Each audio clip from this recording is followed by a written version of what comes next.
जय श्री राम साथियों। श्री राम मंदिर बरखेड़ा भेल भोपाल आपका हार्दिक स्वागत करता है, अभिनंदन करता है। हम श्री रामचरितमानस में जो प्रसिद्ध चौपाइयाँ हैं आज उनका अर्थ देखेंगे। श्री राम मंदिर बरखेड़ा भेल भोपाल मध्य प्रदेश भारत सबसे प्रतिष्ठित मंदिर है, सबसे सिद्ध मंदिर है, दिव्य है। अगर आपने अभी तक भोपाल आकर के राम मंदिर में प्रभु के दर्शन नहीं किए हैं तो मेरा विशेष आग्रह है कि आप इस मंदिर में एक बार अवश्य आएं। राम प्रभु का चतुष्टय यहाँ पे विराजमान है। हनुमान जी हैं, शंकर जी हैं, दुर्गा जी हैं, श्री कृष्ण भगवान हैं, शंकर भोले बाबा हैं, हनुमान जी हैं, शिव जी हैं। एक बड़ा ही अनुपम और दिव्य मंदिर है। भोपाल में रानी कमलापति रेलवे स्टेशन के बहुत नज़दीक है। भोपाल मेन स्टेशन से मात्र 6 किलोमीटर की दूरी पर है। यदि आप इस मंदिर से जुड़ना चाहते हैं तो फेसबुक, इंस्टाग्राम, ट्विटर सभी सोशल मीडिया पर इस मंदिर का अकाउंट है। श्री राम मंदिर बरखेड़ा भेल भोपाल, आप अवश्य पधारें, आपका स्वागत है। तो आज हम देखेंगे श्री रामचरितमानस में जो प्रसिद्ध चौपाइयाँ हैं उनका अर्थ क्या क्या है ये देखते हैं। सबसे पहली चौपाई बड़ी ही प्रसिद्ध है जो कि हम हमेशा हर रामचरितमानस के पाठ में इसका पुट लगाते हैं। मंगल भवन अमंगल हारी द्रवहु सुदशरथ अजिर बिहारी महावीर बिनबऊ हनुमाना राम जासु जस आप बखाना। मैंने अपने एक वीडियो में ये पूरा अच्छे से इसको एक्सप्लेन किया है, परंतु ये साथ में आ गई हैं प्रसिद्ध चौपाइयों के, तो इसको एक बार फिर से मैं बताना चाह रहा हूं। देखिएगा, ये भगवान श्री राम के बचपन की प्रसंग है। दशरथ जी, चारों भाई, तीनों रानियां और रामचंद्र जो हैं छोटे से बाल रूप में हैं, 3-4 साल की अवस्था में, और दशरथ जी के महल में आंगन में किलकारियां मार रहे हैं। सभी भाई धूम मचा रहे हैं, खेल रहे हैं। उस वक्त का चित्रण तुलसीदास जी ने किया है। बालकांड में दोहा क्रमांक 111 के बाद चौथी चौपाई है। ये बालकांड में 111 के बाद में चौथी चौपाई है दोहा क्रमांक, उसमें ये उल्लेख आता है। इसके पहले जो तीसरी चौपाई है उसमें आता है बंदो बाल रूप सोई रामू सब सिद्धि सुलभ जपत जिसु नामू, जिसका नाम जपने से सभी प्रकार की सिद्धियां सुलभ हो जाती हैं। तुलसीदास जी ऐसे बाल रूपी रामचंद्र जी का वर्णन कर रहे हैं। फिर उसके बाद में लिखते हैं मंगल भवन, वो प्रभु राम जो मंगल शुभ भवन में रहते हैं और अमंगल का हरण करते हैं। अमंगल को हरने वाले हैं, नाश करने वाले हैं अमंगल का। द्रवहु सो दशरथ, द्रवहु का मतलब होता है द्रवित होना, द्रवित होना का मतलब होता है कृपा करना, कृपा करें, कृपा करें। प्रभु श्री राम द्रवित हों, पिघल जाएं। अगर हम इसको और अच्छे से समझेंगे तो पिघल जाएं। जब कोई अपनी व्याधा बताता है, कुछ अपनी दुखड़े सुनाता है तो मन पिघल जाता है, तो द्रवहु का मतलब वही होता है। द्रवहु सो दशरथ, जो दशरथ जी के, अजिर का मतलब होता है आंगन, दो दशरथ जी के आंगन में बिहारी मतलब विहार करने वाले, विचरण करने वाले, घूमने वाले, विचरण करने वाले, विहार करना, घूमना। छोटे छोटे बच्चे उछल कूद मचाते हुए घूमते हैं आंगन में, रोड पे भी घूमते हैं, गलियों में घूमते हैं, हल्ला करते हैं, कोलाहल करते हैं। तो ऐसे छोटे से रामचंद्र जी जो हैं वो जो दशरथ जी के आंगन में भ्रमण करते हैं, घूमते हैं। ये जो चित्र है ये बिल्कुल सही इसका डिपिक्टेशन है। ये देखिए, ये आंगन में घूम रहे हैं, बड़ा ही आनंद का प्रसंग है, दशरथ जी की गोद में बैठे हुए हैं। तो ऐसे प्रभु राम जो मंगल के भवन में शुभ करने वाले होते हैं, मंगल काज बोलते हैं ना, मंगल ध्वनि, मंगल शहनाई को बोलते हैं मंगल ध्वनि। तो अच्छा करना, शुभ करना, अच्छा करना, आप इसको समझ सकते हैं। जो मंगल के भवन में रहते हैं, अमंगल को हरने वाले हैं, ऐसे प्रभु राम जो दशरथ के आंगन में विचरते हैं, विहार करते हैं, घूमते हैं, उछलते हैं, कूदते हैं, बाल लीलाएं करते हैं, वो मेरे ऊपर कृपा करें, मेरे ऊपर द्रवित हो जाएं। अगली चौपाई, हो इहि सोई जो राम रचि राखा, को करी तर्क बढ़ावे शाखा। इसमें कुछ शब्दों का फेर भी होता है। होई यही वही जो राम रचि राखा, को करी तर्क, तर्क की जगह तर्क भी लिख दिया जाता है कई बार, तर्क बढ़ावे शाखा। इसका मतलब, इसका प्रसंग जो है वो ये है कि रामचंद्र जी सीता जी के हरण के पश्चात बड़े दुखी थे, वन वन भटक रहे थे। पूरी रामचरितमानस या रामायण की जो कथा है राम जी की, वो शिव जी ने सती जी को सुनाई, जो कि अगले जन्म में पार्वती बनी थी। तो जब शिव जी कथा सुना रहे थे तब उन्होंने कहा था कि रामचंद्र जी विष्णु जी के अवतार हैं, जो परम ब्रह्म हैं, सर्वश्रेष्ठ पर ब्रह्म हैं, सभी देवताओं से ऊपर हैं। तो सती जी के मन में एक संशय आ गया कि जो परम ब्रह्म है वो दुखी क्यों है, वो क्यों दुखी हो गए, वन वन घूम रहा है। तो उन्होंने शिव जी से पूछा, तो शिव जी ने कहा कि ये विधाता का विधान होता है, होई हई वही सोई जो राम रचि राखा। इस संसार में वही होता है, होई हई सोई, सोई या वही, जिसको आप बोल सकते हैं, वही होता है जो रामचंद्र जी, रामचंद्र जी मतलब परम ब्रह्म के स्वरूप है, विष्णु जी के अवतार हैं, उन्होंने रच के रखा है, रच रखा है। मतलब इस दुनिया में जो कुछ भी हो रहा है वो प्री डिसाइडेड है, पहले से उसका ये निश्चित है कि ये ऐसा ही होगा। जो भविष्य वक्ता होते हैं, जो बड़े बड़े पूरे विश्व में बड़े बड़े एस्ट्रोलॉजर्स हो गए हैं, भविष्य वक्ता हो गए हैं, जिन्होंने भविष्य में क्या घटनाएं होंगी 400 साल पहले, 200 साल पहले बता दिया था, और वो सच भी हो रही हैं, वो सच भी हो रही हैं। तो जो भी होता है वो रामचंद्र जी ने, प्रभु ने पहले ही रच रखा है।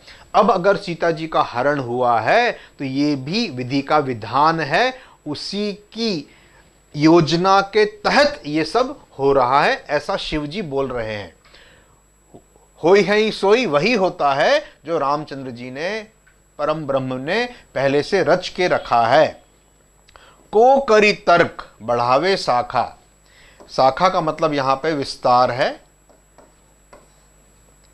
अब एक बड़ी जनरल सी बात होती है कि हस्बैंड और वाइफ में जब तर्क वितर्क होता है तो हमेशा वाइफ जीतती है। आप कितना ही कुछ कर लो, कितने ही उससे समझा लो, अंत में हर हस्बैंड को अपनी वाइफ की बात माननी पड़ती है, और ये कह के माननी पड़ती है कि अच्छा ठीक है भाई, तुम ही सही हो, तुमसे कौन बहस करे, माफ करिए मेरे को, लेकिन अंत ऐसे ही होता है। तो यहाँ पे शिव जी भले बहुत बड़े देवता हैं, प्रभु हैं, लेकिन अगर वो सती जी से विचार विमर्श कर रहे हैं तो एंड कैसे होगा? एंड का तरीका वही है, को करी तर्क, तुमसे कौन तर्क करे, सती जी से कौन तर्क करे, शिव जी कह रहे हैं। और बढ़ावे शाखा, इस बात को कौन विस्तार दे, बढ़ावे शाखा मतलब इस बात को अब इस बात को अब कौन बढ़ाए, ठीक है भाई तुम ही सही हो, तुमसे कौन तर्क कर सकता है। बीइंग हस्बैंड शिव जी भी इस तरह से अपनी बात को एंड कर रहे हैं। पर मेन जो बात है वो ये है कि होई हई सोई जो राम रचि राखा, होई हई वही जो राम ने पहले से रच रखा है। परम ब्रह्म परमात्मा ने, विधाता ने जो पहले से रच रखा है वैसा ही सब होता है दुनिया में। हमको लगता है कि हमने ये नहीं किया तो हम ऐसा कर लेते, तो वैसा कर लेते। मन में हमेशा संतोष रखना चाहिए कि आप ऊपर वाले की व्यवस्था का हिस्सा हैं, और उसने जो रच के रखा है, उसने जो बना के रखा है वैसा ही होगा, वैसे ही ये दुनिया चलेगी। इसके बाद में जो चौपाई आई थी, ये बालकांड के 51वें दोहे के बाद की चौथी चौपाई है। इसके बाद जो आता है वो ये आता है, अस कहीं लगे जपन हरिनामा, गई सती जह प्रभु सुख दामा। अस कहीं, इसके बाद ये सब बोलने के बाद में शिवजी जपने लगे हरि का नाम। हर हस्बैंड को यही करना पड़ता, अच्छा भैया ठीक है तुम ही सही हो, और वो फिर अपने काम में लग जाता है। हरि का नाम जपने लग गए शिव जी, और सती जो हैं वो भी प्रभु सुखधाम, प्रभु जी के धाम चली गई, मतलब ईश्वर की भक्ति में तल्लीन हो गई, कहने का तात्पर्य ये हो गया। तो मुख्य बात जो है वो यही है कि इस दुनिया में वही सब होता है जो प्रभु ने पहले से रच के रखा है, पहले से बना के रखा है। अगली चौपाई है, धीरज धर्म मित्र अरुनारी, आपद काल परखियई चारी। श्री रामचंद्र जी को वनवास हो गया, लक्ष्मण जी और सीता के साथ में वो अयोध्या को छोड़ करके निकल गए। रास्ते में अत्रि जी का, मुनि का आश्रम पड़ा। अत्रि जी की पत्नी थी अनुसुईया। तो जब अनुसुईया और अत्रि महामुनि जब मिले, सीता जी ने उनको प्रणाम किया अनुसुईया जी को, बहुत ज्ञानी साध्वी। जब उन्होंने देखा कि भाई ये हस्बैंड, ये वाइफ, ये उनके देवर हैं और ये सब लोग आए हैं, वन में आए हैं, तो उन्होंने सीता जी को, किन्ने, अनुसुईया जी ने सीता जी को एक वैवाहिक जीवन के कुछ नियम बतलाए। सबको पढ़ना चाहिए, ये अरण्य कांड में आता है। अरण्य कांड में चौथा दोहा जो है उसके बाद चौथी चौपाई है। ये अरण्य कांड में चौथा दोहे के बाद से चौथी चौपाई से ये आया है। अब अनुसुईया जी सीता जी को ज्ञान दे रही हैं कि सही सफल सुखमय वैवाहिक जीवन कैसे जीना चाहिए। तो अनुसुईया जी कह रही हैं, धीरज धर्म मित्र अरुनारी। नारी को कहती हैं वो कि हमेशा अपने हस्बैंड का साथ देना चाहिए, हर अवस्था में देना चाहिए, बिना किसी लाभ हानि का ध्यान रख करके, कैलकुलेशन करके। ये एक पत्नी का धर्म है। अनुसुईया जी कह रही हैं कि सीता धैर्य, धीरज का मतलब होता है धैर्य, पेशेंस, धर्म। क्या रिलीजन है आपका, क्या धर्म है आपका, पुत्र का धर्म क्या है, पिता का धर्म क्या है, मित्र का धर्म क्या है, ये सब चीजें धर्म कहलाती है। मित्र, दोस्त, फ्रेंडशिप, फ्रेंड। और अरु का मतलब यहां पे है और, नारी, स्त्री, वाइफ, पर्टिकुलरली वो वाइफ की बात कर रहे हैं। ये चार चीजें, धीरज, धर्म, मित्र और नारी। आपद काल, आपद काल का मतलब होता है संकट का समय। जब आपके ऊपर कोई विपत्ति आ जाए तब उस समय परखी हूं, आप इनको परख सकते हैं, इनकी परीक्षा ले सकते हैं। चारी, इन चारों का, चारों चीजें कौन कौन सी, धीरज, धैर्य, धर्म, मित्र और नारी।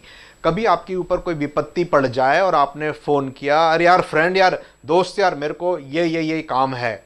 अब अगर विपत्ति के समय वो खड़ा हो गया आपके साथ, तो मतलब वो सच्चा मित्र है, नहीं तो दोस्ती खत्म करिए उससे। कभी आपको मुसीबत, कोई जरूरत पड़ जाए और आप धैर्य खो बैठें, धीरज अपना, तो आपको सुधार होने की जरूरत है। धैर्य रखना चाहिए हमेशा, विपत्ति के समय धीरज रखना चाहिए। धर्म, सच्चाई से, सही बात से, सही या गलत से डिगना नहीं है। पता चला संकट फंसा और आपने अपना ईमान, धर्म सब एक तरफ रखा और आप गलत रास्ते पे चलने लग गए, ये गलत है, ऐसा नहीं होना चाहिए। विपत्ति के नॉर्मल लाइफ में होता है तो वो तो ठीक है, सब कोई, खूब सारे दोस्त हैं, सोशल मीडिया पे 5000 दोस्त हैं, लेकिन जब आप एक्सीडेंट हो गया, आईसीयू में भर्ती थे, उस समय 5 दोस्त सिर्फ आपके साथ थे, बाकी 4995 नदारत थे। तो वो 5 आपके सच्चे दोस्त हैं, मान के चलिए, जीवन भर उनका साथ निभाइए। जिस समय कोई विपत्ति आ जाए उस समय इन चारों को आपको परखना है, तो आप परख सकते हैं, ये अनुसुईया जी ने कहा।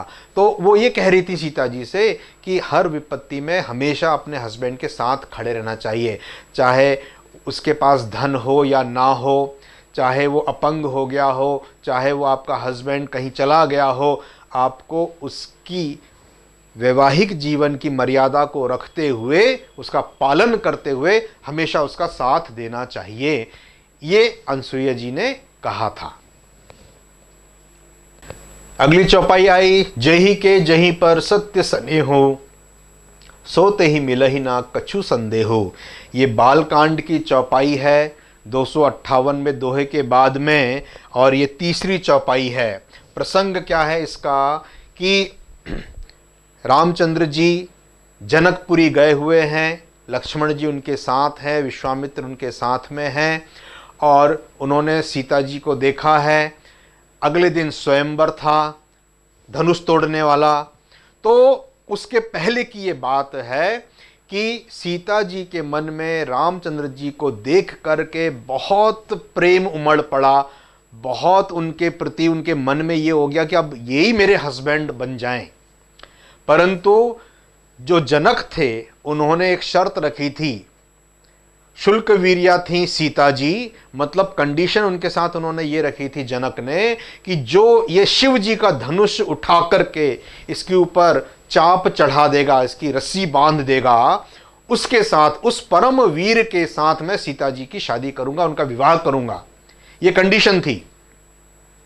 अब इतनी बड़ी टफ एग्जाम था और सीता जी का मन रामचंद्र जी के प्रति बड़ा लालायित हो गया था कि मेरे को अब यही हस्बैंड के रूप में चाहिए, मन बड़ा व्याकुल था उनका।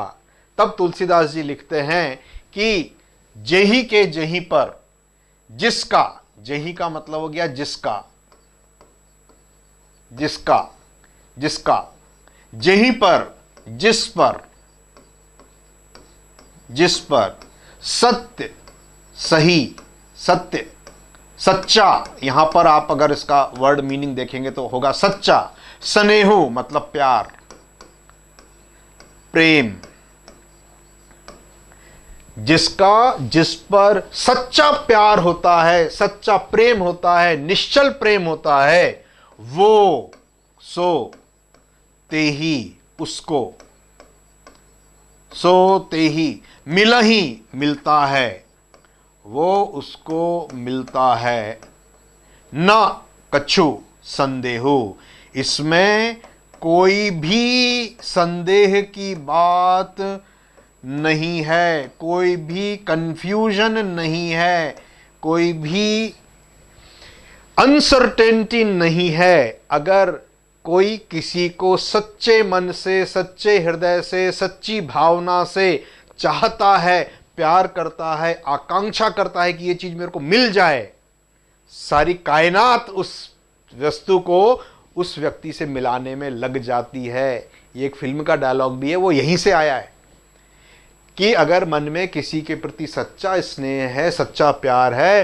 तो वो उसको जरूर मिल जाता है। इसमें कोई भी संदेह, कोई भी कंफ्यूजन, कोई भी अनसर्टेनिटी नहीं है। सीता जी रामचंद्र जी को चाह रही थी कि ये पति के रूप में मुझको प्राप्त हो जाए। अगले दिन स्वयंवर था। अब इतना भारी धनुष जिसको कोई नहीं उठा पा रहा था, रामचंद्र जी ने उठाया और जोर से जब चाप खींच के उसके ऊपर रस्सी चढ़ाई तो वो टूट ही गया। तोड़ने की कंडीशन नहीं थी, ये ध्यान रखिएगा। इवन वाल्मीकि रामायण में तो स्वयंवर का उल्लेख भी नहीं है। वो तो विश्वामित्र जी, रामचंद्र जी और लक्ष्मण जी के साथ वैसे ही पहुंच गए थे। उन्होंने उठा करके जो भी आता था वो उठा के देखता था, और रामचंद्र जी ने उठा दिया उस धनुष को, चाप चढ़ा दिया, तो उन्होंने सीता जी की शादी कर दी, विवाह कर दिया। लेकिन तुलसीदास जी ने इसका ड्रामेटाइजेशन किया, इसका नाटकीयकरण किया और स्वयंवर बना दिया इसको, इस घटना को। तो वो टूट गया धनुष, शिव जी का धनुष।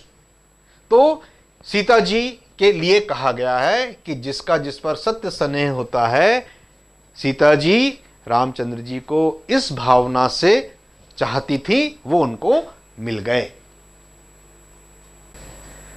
चौपाई है, जिनके रही भावना जैसी, प्रभु मूरति तिन देखी तैसी।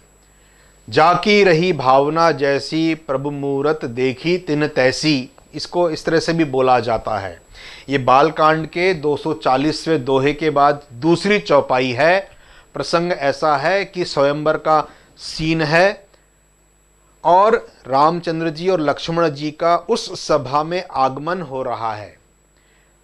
अनेक अनेक देशों से आए हुए राजा बैठे हुए हैं, धनुष तोड़ने के लिए तैयार बैठे हैं, और मुख्य द्वार से ऋषि के साथ में रामचंद्र जी और लक्ष्मण जी शूरवीर प्रवेश कर रहे हैं। अब जिसके मन में जिस तरह की भावनाएं थीं, उनको प्रभु श्री राम वैसे ही उसी रूप में दिखाई पड़ते हैं। जिसके मन में क्रोध था तो उनको लगा कि ये रामचंद्र जी का शरीर इतना बड़ा है और मार काट मचा देंगे। जिसके मन में शांति थी, जिसका मन शांत था, सौम्यता थी, निर्मल था, उनको रामचंद्र जी का रूप बड़ा निर्मल सा, बड़ा ही आकाश के जैसे शांताकारम, शांत आकार का दिखाई पड़ा। जिसके मन में हमेशा द्वेष पनपता था, जलन मचती थी, उनको लगा कि ये रामचंद्र जी भी इसी प्रकार के होंगे, हैं, इतना बड़ा इनका आजानुभुज, बड़ी बड़ी भुजाएं हैं, घुटनों तक लंबी। आजानुभुज का मतलब होता है घुटनों तक लंबी भुजाएं हैं, बड़ी बड़ी, चौड़ा सीना है। तो जिसके मन में जिस प्रकार के भाव थे, उनको प्रभु श्री राम वैसे ही रूप में दिखाई पड़ रहे हैं। ये सब राजा लोग बैठे हुए थे, ये इनका आगमन हुआ ऋषि के साथ में, तो इन लोगों को भगवान वैसे ही रूप में दिखाई पड़ रहे हैं। जिनके रही, जिनके मतलब जिसकी, जिनकी, जिन राजाओं की रही भावना जैसी, जिनके मन में जिस प्रकार का भाव था, जिस प्रकार की भावनाएं थी। ये हमारी जिंदगी में भी होता है। हम भी जब किसी से मिलते हैं तो अगर मेरे मन में धन के प्रति बड़ी लालसा है तो मैं उस व्यक्ति के ये सब देखूंगा, ऐश्वर्य देखूंगा, वैभव देखूंगा, कार कितनी अच्छी है और इसका मोबाइल कितना बढ़िया है, इसका ये सूट कितना अच्छा इसने पहन रखा है, बड़ा महंगा होगा, इसके शूज़ कितने महंगे हैं यार, बड़े ब्रांडेड कपड़े हैं, चश्मा देखो, फ्रेम देखो कितना ज़बरदस्त कॉस्टली है। मेरे मन में धन के प्रति आसक्ति है। लेकिन अगर मैं शिक्षाविद हूँ, पढ़ाई लिखाई से संबंधित रखता हूँ, तो मैं देखूंगा अरे वाह क्या लर्नेड है ये आदमी, कितने चेहरे पे तेज है इसके, कितना पढ़ा लिखा लग रहा है। अगर मैं सौम्यता फील करता हूँ, मेरे मन में सौम्यता का भाव है, इमोशनली मैं थोड़ा अटैच हूँ, तो मैं देखूंगा अरे वाह ये आदमी कितना शांत है, मेरी पूरी बात सुनी अच्छे से और धीरे धीरे बोलते हैं, अच्छे से बोलते हैं, बाकी चीज़ों पे मेरा ध्यान नहीं जाएगा, मैं सिर्फ उसी को पॉइंट आउट करूंगा। क्यों करूंगा? क्योंकि जाकी रही भावना जैसी, जिसके मन में जैसा भाव होता है वो उसने प्रभु की मूर्ति, प्रभु का रूप, यहां पे प्रभु श्री राम का रूप, उनको वैसा ही रूप उन्होंने वैसा ही देखा। तैसी का मतलब वैसा ही देखा उन्होंने। नाना प्रकार के राजा थे, नाना प्रकार के लोग थे, लेकिन जब राम लक्ष्मण जी का आगमन हुआ तो जिसके मन में जो भावनाएं घुमड़ रही थीं, उनको प्रभु उसी रूप में दिखाई पड़े। हमारी जिंदगी में भी ऐसे ही होता है। अगर मैं शरीर सौष्ठव को बड़ी अहमियत देता हूं, तो मैं जब किसी से मिलता हूं तो देखता हूं क्या बॉडी है यार उनकी, क्या बढ़िया हाइट देखो, क्या पर्सनालिटी है। बाकी ना मेरा मोबाइल पे ध्यान जाएगा, ना सूट पे ध्यान जाएगा, ना जूतों पे जाएगा, ना वैभव पे जाएगा, कुछ भी नहीं, मैं बॉडी देखूंगा। वाह वाह। सुंदरता अगर मेरे मन में है तो मैं उसकी व्यक्ति की सुंदरता पे ध्यान जाएगा। तो प्रभु की मूरत, प्रभु का रूप हर व्यक्ति को वैसा ही दिखाई पड़ता है। कैसा? जैसे उनके मन में भावना होती है। रघुकुल रीति सदा चली आई, प्राण जाहु परु बचनु न जाई। रघुकुल रीत सदा चली आई, प्राण जाई पर वचन न जाई। इसको इस तरह से भी पढ़ा जाता है। ये अयोध्या कांड के 27वें दोहे के बाद दूसरी चौपाई है। प्रसंग ऐसा है कि कैकेयी ने 2 वर मांगे दशरथ जी से। एक वर में मांगा कि रामचंद्र जी को वनवास मिल जाए, दूसरा वर मांगा कि भरत जी को अयोध्या का शासन मिल जाए। अब दशरथ जी के मन में बड़ा ही क्लेश है, संताप है। जब दशरथ जी केकई से मिलने जाते हैं तो केकई कोप भवन में बाल बिखराए हुए और गुस्से में और अंधेरे में पड़ी हुई हैं। दशरथ जी जैसे ही पहुंचते हैं वो बिफर के उठती हैं और बोलने लगती हैं कि मेरे को 2 वचन चाहिए। दशरथ बोलते हैं कि भाई तुम इनकी जगह कुछ और मांग लो। केकई बोलती नहीं, अगर आपको चाहिए तो आप ये वचन वापस ले लो, लेकिन मेरे को तो यही वचन चाहिए। मेरे को भरत के लिए राजगद्दी और राम जी के लिए 14 साल का वनवास चाहिए। तो जैसे केकई बोलती है कि ये वचन तुम चाहो दशरथ तो वापस ले लो, तो दशरथ जी कह रहे हैं रघुकुल रीति सदा चली आई। जो दशरथ जी थे वो रघु के राजा, रघु के कुल के थे, रघु के कुल के थे। उसकी जो रीति है, उसके जो रूल्स एंड रेगुलेशंस हैं, हर कुल के कुछ रूल्स एंड रेगुलेशंस होते हैं जो उस खानदान में उत्पन्न हुए सभी लोगों को मानने होते हैं। जैसे एक बड़ा सा कॉमन रूल है कि हर कुल के एक देवता या देवी होती हैं, कुल देवता या कुल देवी होती हैं। परिवार में जब कोई नए शिशु का आगमन होता है या किसी की शादी विवाह होता है, कुछ शुभ प्रसंग आता है, तो वो कुल देवता के दर्शन करने अवश्य जाते हैं, कुल देवी के दर्शन करने अवश्य जाते हैं। ये सभी कुलों के लिए होता है। ये तो उनका आभार व्यक्त करने जाते हैं कि आपकी कृपा से हमारा जो कुल है वो आगे बढ़ रहा है, तरक्की कर रहा है। ऐसे हर कुल के कुछ नियम कायदे कानून होते हैं। किसी के उसमें दान का कानून होता है कि भाई अगर कोई अच्छा शुभ प्रसंग आता है तो हमको दान करना होता है। किसी का ये होता है कि हमको किसी तीर्थ पे जाना होता है। बहुत सारे ऐसे रूल होते हैं। किसी मंदिर में कोई निर्माण कार्य कराना होता है। तो हर कुल के कुछ रूल्स एंड रेगुलेशंस होते हैं, उसको रीति बोलते हैं। नियम कायदे कानून, नियम कायदे कानून जिसको आप बोल सकते हैं। तो रघु जी का जो कुल है, अब ये जो रघु राजा हैं वो कौन है, मैं अभी आपको बताता हूं। देखिए,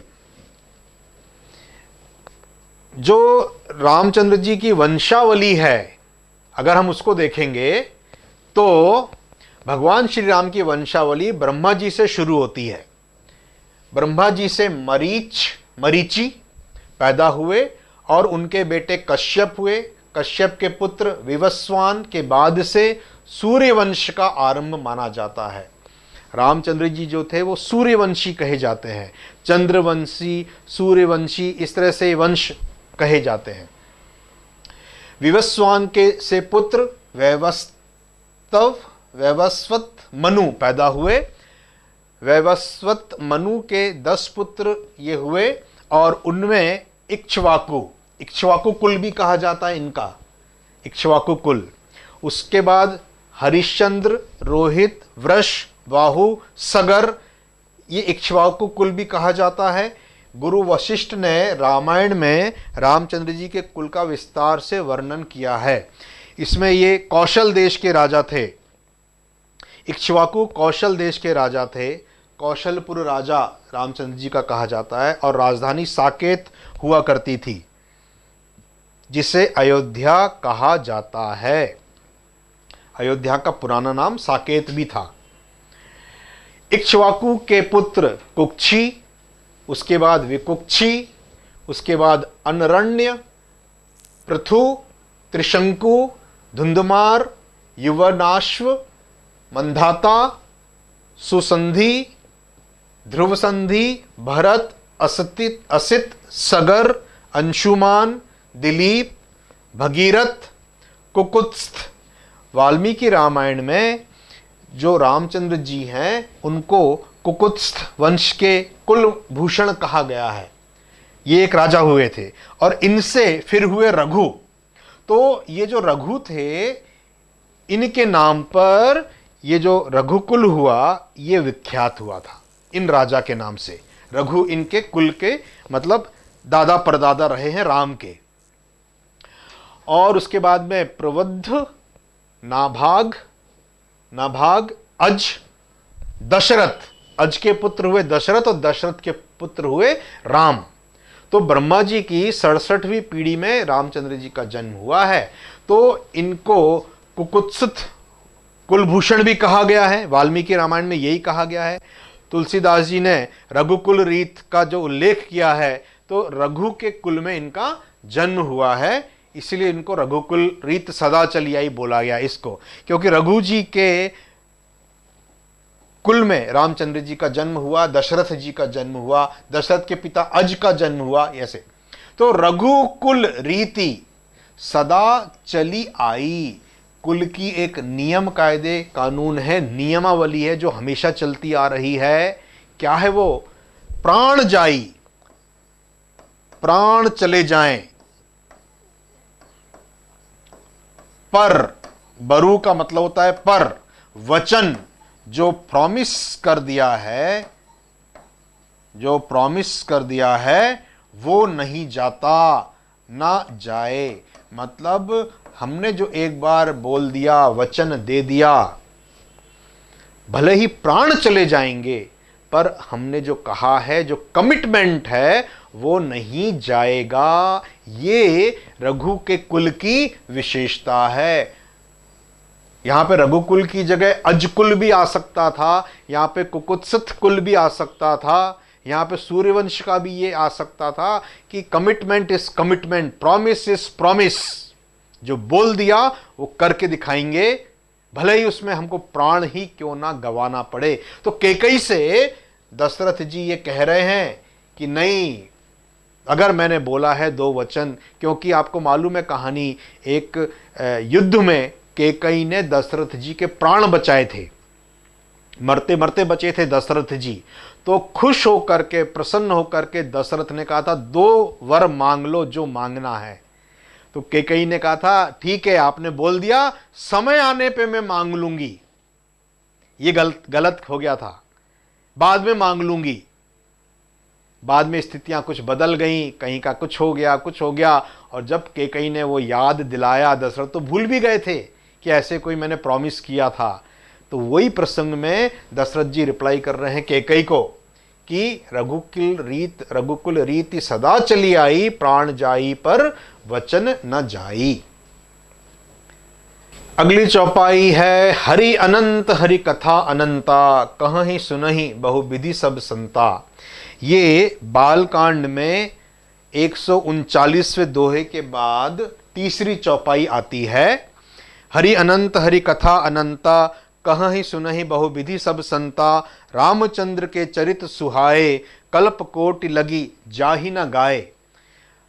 करोड़ों करोड़ों कल्प भी लग जाएं तो भी रामचंद्र जी के गुणों का बखान नहीं किया जा सकता, ये तुलसीदास जी कहते हैं। तुलसीदास जी कहते हैं कि जो रामचंद्र जी हैं वो विष्णु जी के, हरि के स्वरूप हैं। रामचंद्र जी विष्णु जी के अवतार हैं, उनका ही रूप है। और वो कैसे हैं? हरि अनंत हैं, अनंत, इनफाइनाइट, जिनको आप गिन नहीं सकते, देख नहीं सकते, नाप नहीं सकते, ऐसे अनंत स्वरूपा हैं। कौन? हरि। जैसे समुद्र में कितना पानी है, हमारे लिए वो अनंत है। आसमान में कितने तारे हैं, हमारे लिए वो अनंत है। आसमान कितना गहरा है, हमारे लिए अनंत है। ब्रह्मांड का कितना आकार है, साइज ऑफ द यूनिवर्स, हमारे लिए अनंत है। हम उसका पता नहीं कर सकते। मैंने अपने कई वीडियोस में ये बताया है कि हम जहाँ पे रहते हैं, ये सोलार सिस्टम हमारा, ये तो बिंदु के बराबर भी नहीं है। इस सोलार सिस्टम में अनेक सोलार सिस्टम है और बनती है मिल्की वे, आकाशगंगा। आकाशगंगा का विस्तार इतना बड़ा है कि लाइट को एक एंड से दूसरे एंड तक जाने में 2 लाख साल लग जाते हैं हमारी मिल्की वे आकाशगंगा में। और ऐसी इस ब्रह्मांड में ट्रिलियंस ऑफ आकाशगंगाएं, गैलेक्सीज हैं, ट्रिलियंस, करोड़ों करोड़ों करोड़ों करोड़ों, आप गिन नहीं पाएंगे, पहुंच नहीं पाएंगे, इतनी आकाशगंगाएं हैं इसके अंदर। और अब तो ये थ्योरी है कि ब्रह्मांड भी अनेक हैं, अनेक ब्रह्मांड हैं। सो हरि जो हैं, जिन्होंने भी ये दुनिया बनाई है, संसार बनाया है, ब्रह्मांड बनाया है, वो हमारे लिए कैसे हैं? अनंत हैं। हरि कथा और प्रभु का जो गुणगान है, उनकी जो कथाएं हैं, उनकी जो अच्छाइयां हैं, वो भी अनंत हैं, वो भी इनफाइनाइट हैं, जिनको हम गिन नहीं सकते, बता नहीं सकते। कहते हैं, सुनते हैं, बहुत प्रकार से कहना, उनकी अच्छाइयों को, गुणगान को सुनना। बहु का मतलब होता है अनेक प्रकार से, विधि मतलब प्रकार। सब संता, जितने भी अच्छे लोग हैं, सारे अच्छे लोग प्रभु के गुणगान करते हैं, उनको कहते हैं, उनके सुनते हैं जीवन भर। इसी तरह से प्रभु के गुणगान में हरि मतलब विष्णु, हर मतलब होता है शिव जी, हर हर महादेव, और हरि मतलब विष्णु जी। तो हरि जो हैं रामचंद्र जी के जो रूप हैं, विष्णु जी जो हैं वो अनंत हैं, अनंत हैं। उनकी गुणगान को, उनके अच्छाइयों को, उनके कार्यों को हम अनेक प्रकार से रूप बदल बदल करके, एनालॉजी करके, मतलब तुलना करके, किसी तरह से बता बता के इस तरह से उनका गुणगान करते हैं। प्रभु, मेरा प्रयास रहता है कि हम जो अपने सनातन धर्म में जो चीज़ों को पढ़ते हैं, उनको बोलते हैं कई बार, परंतु पूरी तरह से समझ नहीं पाते हैं, तो मैं थोड़ा सा प्रयास करता हूँ, उन अच्छाइयों को, उन बातों को आप तक पहुँचाने का प्रयास करता हूँ। आशा करता हूँ आपको ये सब पसंद आएगा। मेरे चैनल को सब्सक्राइब करिए, लाइक करिए, और अपने अपने ग्रुप्स में इन चीज़ों को सब्सक्राइब करिए। चैनल में ऐसे बहुत सारे वीडियोस मंत्रों के और इन चीज़ों के मैंने एक्सप्लेनेशन डाला है, उनका अर्थ डाला है। हनुमान चालीसा है, सुंदरकांड है, बजरंग बाण है, हनुमान अष्टक है, बहुत सारे जो दैनिक मंत्र हैं हमारे वो हैं। शिव जी के बारे में रुद्राष्टक है, नमामि शमीशान निर्वाण रूपन। इस तरह से बहुत सारी चीज़ों का मैंने ट्रांसलेशन वर्ड बाय वर्ड, एक एक शब्द मैंने कोशिश की है। मैं श्री रामचंद्र जी की सेना का, वानर सेना का एक बहुत ही तुच्छ वानर हूँ। अगर कोई गलती आपको नज़र आती हो तो उसको आप अवश्य क्षमा करेंगे। जय श्री राम, जय जय श्री राम। श्री रामचरितमानस की ये जो प्रसिद्ध चौपाइयाँ हैं, इनका जो एक्सप्लेनेशन है, वर्णन है, राम भक्त श्री प्रभात सिंह जी जो टेक्सास यूएस में रहते हैं, उन्होंने मुझसे विशेष आग्रह किया था, तो उनके आग्रह पर मैं ये एक्सप्लेनेशन कर रहा हूँ।